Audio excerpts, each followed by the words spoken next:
Assalamualaikum. So hari ni kita ada durian, tengok troli lagi sampai. Ini kalau penuh boleh sampai dalam. Kalau korang nak tengok kita orang makan durian sampai nak terkeluar balik, jom. Sekarang dah pukul 2. Kita tanya dekat dorang ni pukul berapa dorang bertolak daripada? Bertolak pukul berapa? Pukul 9 pagi daripada Taiping. Daripada Taiping. Bateriku mana? Taiping.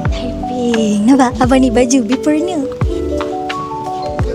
Wak mana yang bawa troli ni kat sini?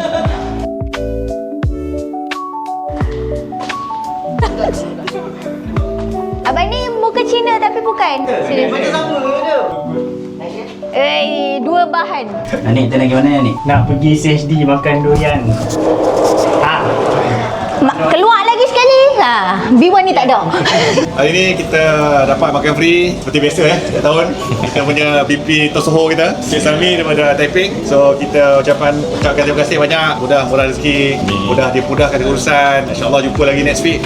Nak serah kepada Cik Salmi lah. Dia ada sepatah dua kata untuk kita. Okay, Assalamualaikum. Hari ni saya datang untuk berkongsi rezeki untuk dengan semua lah. Sebenarnya saya dengan BP Tanjung Malim. So boleh enjoy lah.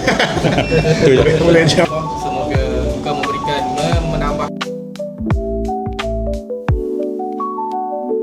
Keseludupan durian negara. Dia buka dia makan. Kita kena test dulu. Test dulu. Terima kasih BP Taiping dan Tanjung Malim.